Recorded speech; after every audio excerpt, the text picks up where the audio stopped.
नमस्कार दोस्तों, मैं पवन पाल स्वागत करता हूं आप सबका अपने एग्ज़ाम क्रैक पवन पाल के यूट्यूब चैनल पर। तो दोस्तों, कैसे हैं आप लोग? दोस्तों, उम्मीद करता हूं बहुत अच्छे होंगे।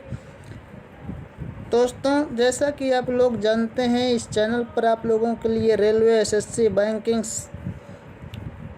सभी प्रकार की तैयारी कराई जा रही है। और क्वेश्चन दोस्तों मैथ की क्लास चल रही है आप लोगों के लिए। मैं पवन पाल आप लोगों को मैथ और रीजनिंग जीके की क्लास पढ़ा रहा हूँ बेहतरीन तरीके से, जो आप लोगों को हर एग्ज़ाम में आपकी मदद करेगा। ठीक है दोस्तों। तो दोस्तों, मैं एग्ज़ाम ओरिएंटेड क्वेश्चन ही लेता हूँ जो एग्ज़ाम में पूछे गए होते हैं। एग्ज़ाम पैटर्न क्वेश्चन होते हैं, जिससे कि आप लोगों को एग्ज़ाम में आने वाले प्रश्नों का पूरी तरीके से आभास हो सके कि हाँ, ऐसे ही प्रश्न आते हैं। ठीक है दोस्तों। तो चलिए, आप लोगों का ज़्यादा समय न लेते हुए अपने आज के प्रश्नों पर चलते हैं। आज का आपका पहला प्रश्न कह रहा है 7552765376 का माध्य यानी कि मीन और माध्यिका यानी कि मीडियन कितना है। ठीक है, इसका माध्य और माध्यिका हमें बताना है। ठीक है दोस्तों। तो देखिए, माध्य और माध्यिका बताने के लिए पहले हम माध्य निकाल लेते हैं। ठीक है, माध्य कैसे निकालेंगे? ठीक है, तो माध्य निकालने के लिए हम क्या करते हैं, सभी पदों का योग बटे सभी पदों की संख्या। ठीक है, इनका पूरा योग कर लेंगे, हम जोड़ लेंगे। ठीक है, इनको हम जोड़ करके इनकी संख्या जितनी होगी उससे हम डिवाइड कर देंगे। ठीक है, तो चलिए जोड़िए। देखिए, 7 5 7 5 12 12 5 17। ठीक है, 17 2 19 19 7 26 26 6 32 32 5 37 37 3 40 40 7 47 47 6 47 6 53। ठीक है, कितना हुआ? 53। हम यहाँ लिखेंगे 53। ठीक दोस्तों। अब देखिए संख्या कितनी है, 1 2 3 4 5 5 6 7 8 9 10। ठीक है, 10 संख्या है। तो यही तो कहा था, सभी पदों का योग बटे सभी पदों की संख्या। तो 53 जो है इनका योग आया, और 10 क्या है, इनकी संख्या है। ठीक है, क्या है? संख्या है। हम इसको डिवाइड करेंगे, 0 कट गया, एक अंक पर दशमलव लगा देंगे, 5.3। ठीक है, क्या होगा? 5.3। इनका क्या हो जाएगा? माध्य हो जाएगा। है 5.3, हाँ, पहले में और चौथे में। ठीक है, एक में होता तो यहीं से आंसर मिल जाता, लेकिन 2 में है। तो 5.3 माध्य हो गया। माध्यिका के लिए क्या किया जाता है? माध्यिका के लिए दोस्तों फार्मूला होता है कि 1/2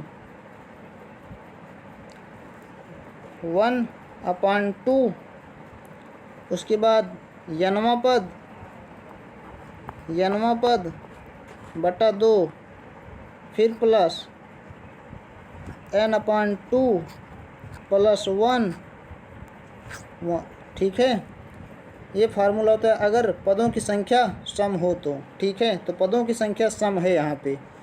चलिए फार्मूले पर रखते हैं। 1/2 हो गया। ठीक दोस्तों, बटा 10/2 प्लस हो गया 10/2 प्लस 1। ठीक है, अब देखिए, इस 2 से ये 2 कट गया, 5 आया। ठीक, प्लस इस 2 से ये 2 कट गया तो 5, और एक इधर है ये 6। ठीक है, 6 हो गया। ठीक, 6 5 11। तो 1/2 यहाँ भी रहेगा। ठीक दोस्तों, तो 1/2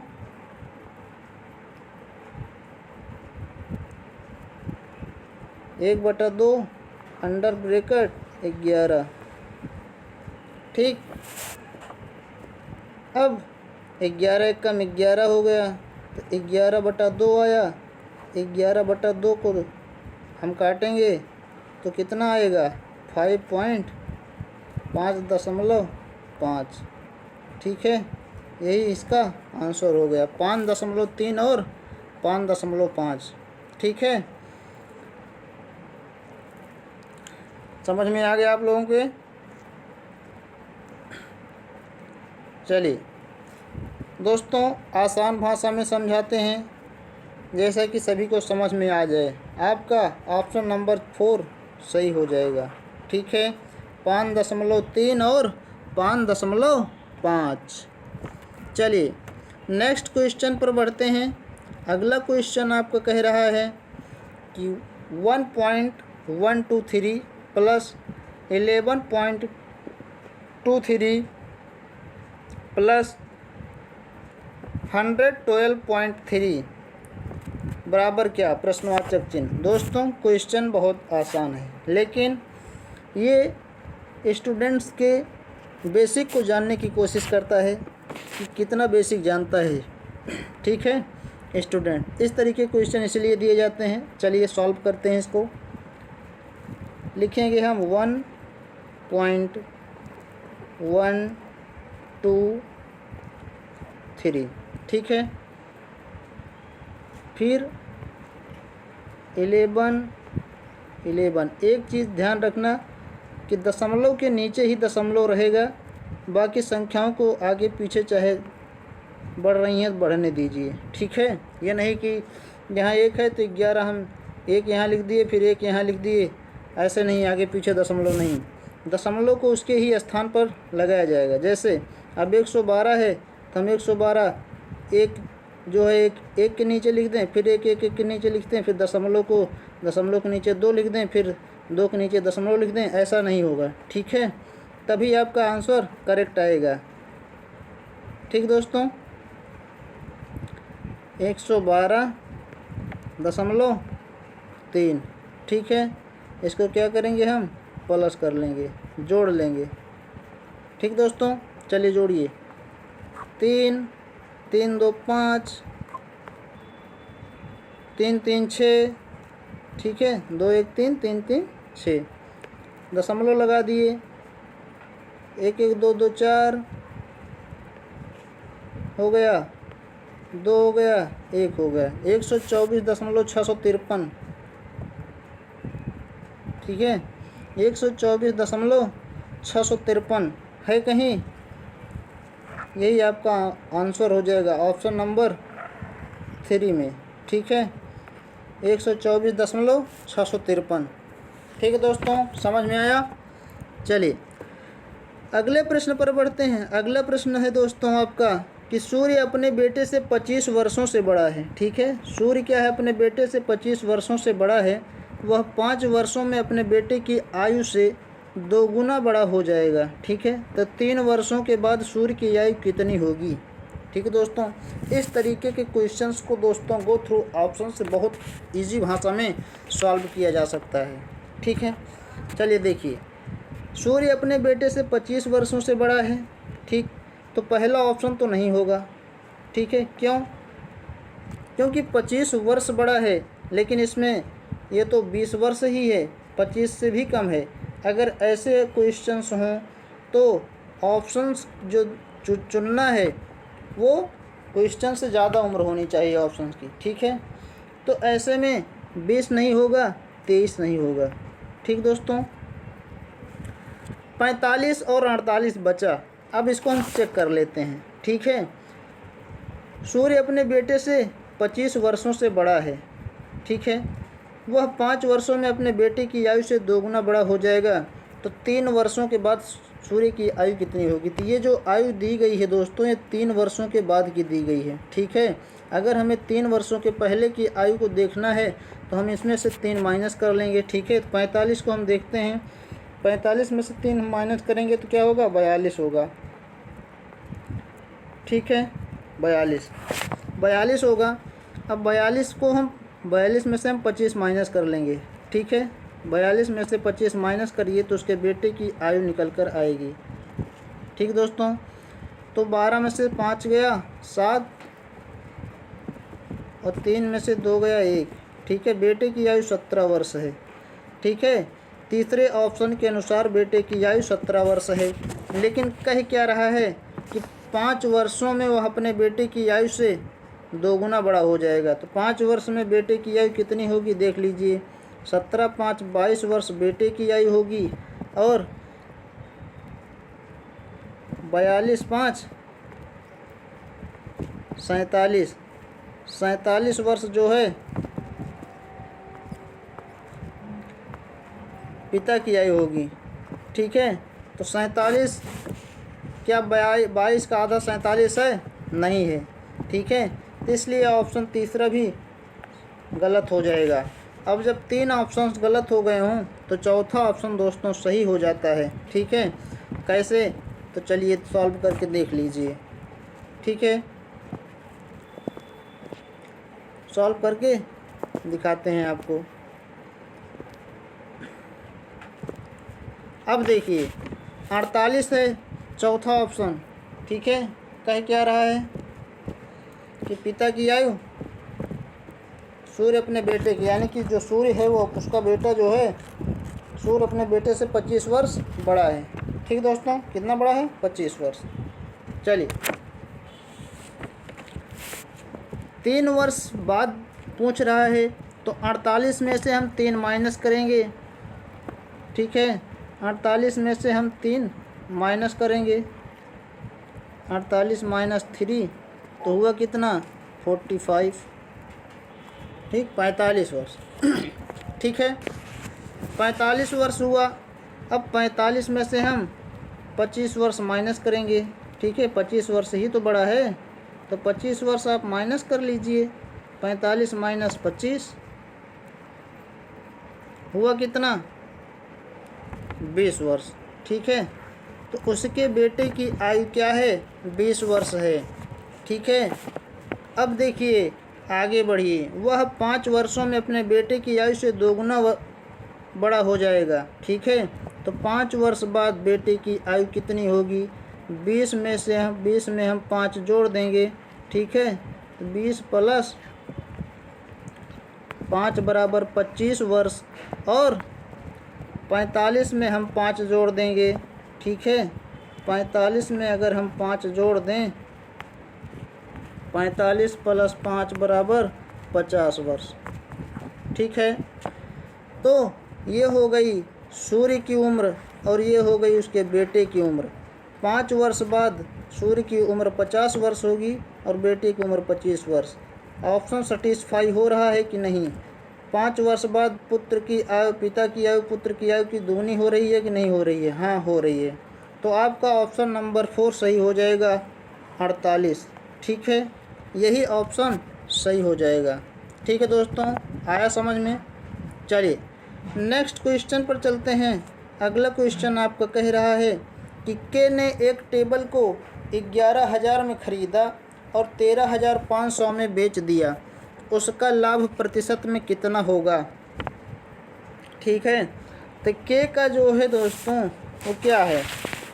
के का एस जो है CP यानी कि कॉस्ट प्राइस, उसका लागत मूल्य जो है वो क्या है? 11,000 रुपये, ठीक है। उसका क्रय मूल्य जो है, क्रय मूल्य 11,000 रुपये है।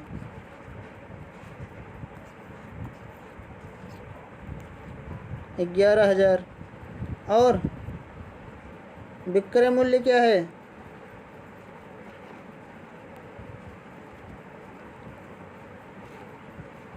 विक्रय मूल्य क्या है भैया? 13,500, ठीक है। कितना है? 13,500, ठीक है। चलिए अब क्या करेंगे? लाभ कमाने के लिए जो है विक्रय मूल्य में से क्रय मूल्य को हम घटा लेते हैं, ठीक है। तो 13,500 में से हम 11,000 माइनस करेंगे तो क्या होगा बताइए। 13,500 माइनस 11,000 हुआ कितना 2,500, ठीक है 2,500। ठीक दोस्तों, अब 2,500 उसका लाभ हुआ, कितने पर हुआ 11,000 पर हुआ, ठीक है 11,000, और प्रतिशत में बदलने के लिए 100 से गुणा कर दीजिए, ठीक है। देखिए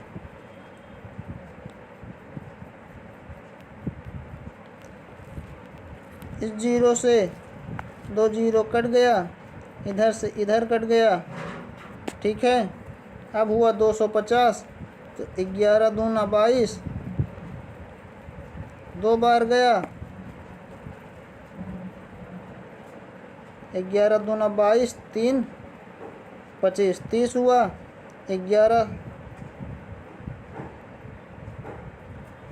11 दूना 22, फिर 2 बार गया, 22 8 30, दशमलव लगा 80 बन गया। 11 सते 77, ठीक है 11 सते 77, 3 80, तो 22.7%, ठीक है 22.7% उसका क्या हुआ लाभ हुआ है कहीं। हाँ, ऑप्शन नंबर 3 दोस्तों सही हो जाएगा, ठीक है यही आपका आंसर हो जाएगा। ठीक दोस्तों, लाभ और हानि के क्वेश्चंस में दोस्तों इस तरीके के क्वेश्चंस बहुत महत्वपूर्ण होते हैं, ठीक है। चलिए, अगर क्वेश्चन दोस्तों अच्छे लग रहे हैं, समझ में आ रहे हैं, तो हमारे इस चैनल को दोस्तों लाइक करिए, शेयर करिए और सब्सक्राइब करिए, ठीक है दोस्तों। नीचे रेड कलर का सब्सक्राइब बटन लिखा हुआ है, प्लीज़ सब्सक्राइब कर दीजिए, ठीक है। कम से कम विद्या का अपमान मत होने दीजिए, ठीक है। स्टडी से रिलेटेड चैनलों को सब्सक्राइब कर लिया कीजिए, लाइक कर दिया कीजिए, ठीक है। आगे कह रहा है 10 10 10 10 10 समुच्चय का मानक विचलन क्या है, ठीक है 10 10 दिया गया है, तो इसका मानक विचलन पूछ रहा है कि क्या होगा, ठीक है। मानक विचलन ज्ञात करने के लिए पहले हम इसका जो है माध्य ज्ञात करेंगे, ठीक है। माध्य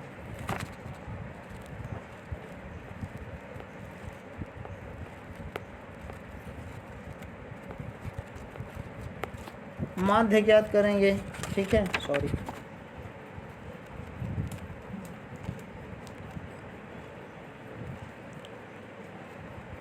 माध्य ज्ञात करने के लिए क्या करते हैं, सभी पदों की संख्या को हम जोड़ लेते हैं, प्लस क्या करेंगे सभी पदों को जोड़ लेंगे, उसके बाद उनकी संख्या से उनको भाग कर देंगे, ठीक है। तो ये जो है माध्य मिल जाता है, ठीक है। देखिए कितना 10 है 5 10 है, 10 प्लस 10 प्लस 10 प्लस 10 प्लस 10, ठीक है। आगे देखिए कितनी संख्या है 5 है, 5 हमने लिख लिया यहाँ पर। अब इधर देखिए 10 20 30 40 50, ठीक है 50 हुआ, 50 डिवाइडेड बाई 5 आया कितना 10, ठीक है तो 10 आया, ठीक। अब ये जो 10 आया है ये क्या हो गया, इसका माध्य हो गया। तो समुच्चय की दी गई संख्याओं से माध्य को हम माइनस करते हैं, जो आता है वही इनका क्या होता है मानक विचलन होता है, ठीक है। दी गई संख्याओं से माध्य को घटाइए, जो आएगा वही उस संख्या का उस समुच्चय का मानक विचलन होगा, ठीक है। चलिए, तो 10 में से दी गई संख्या सभी 10 भी हैं और मानक विचलन 10 भी आया है, तो ऐसे में 10 में से हम 10 माइनस करेंगे तो प्रत्येक में क्या आएगा 0, ठीक है। शॉर्ट में समझ लीजिए, प्रत्येक में 0 आएगा, यही आंसर होगा, ठीक दोस्तों, ये क्या हो जाएगा, आंसर हो जाएगा। तो आपका ऑप्शन नंबर 1 सही हो जाएगा दोस्तों। ठीक है, ऑप्शन नंबर 1 सही हो जाएगा, 0। ठीक है। तो कैसा लगा आपको हमारा ये वीडियो दोस्तों?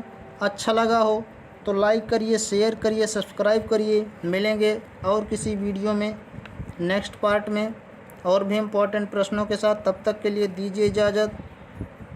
धन्यवाद।